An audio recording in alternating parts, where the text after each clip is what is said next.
Hey guys, I am starting some geranium and basil seeds today, and since you're probably thinking about getting your own started sometime soon, I thought I would go over a few seed starting basics.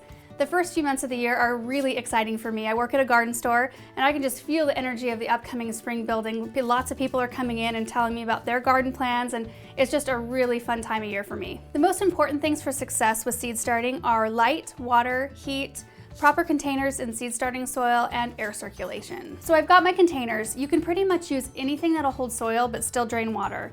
I like to use an 11 by 22 plastic tray that has a dome on it for my pots. To me, the dome is essential. It helps create more of a greenhouse environment, and it helps your soil not to dry out quite as quickly.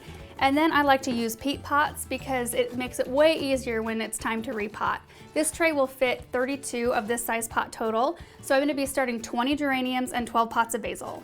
Next is a seed starting mix. You can find recipes for homemade seed starting mix all over the place, but I like to just grab a bag of the already made stuff. Way easier and way quicker.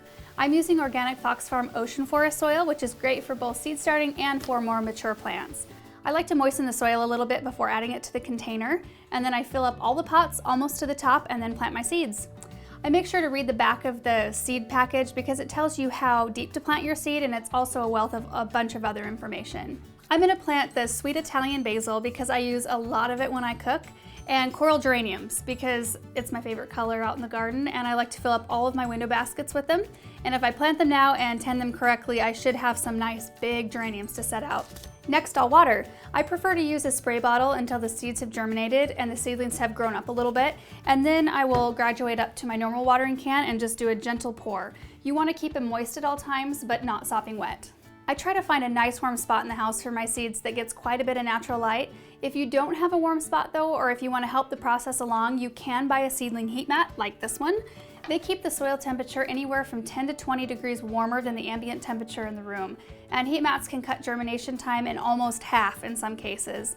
But I'll turn it off once my seeds have germinated. They'll still be in a warm room, but once they're up, they don't need quite as much direct heat. Once the seeds have germinated, they'll need at least 14 to 16 hours of light daily, depending on the variety you plant.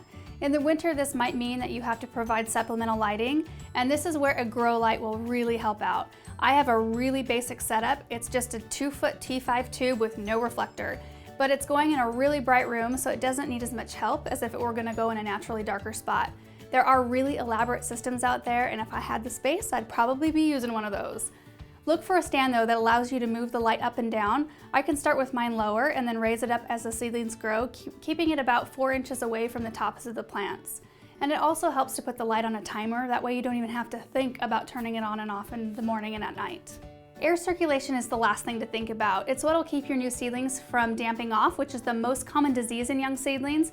It's caused by a fungus that thrives in wet, poorly ventilated areas, and you'll know it damped off if an otherwise healthy looking young plant just falls over, and the stem will look like it was pinched just at soil level.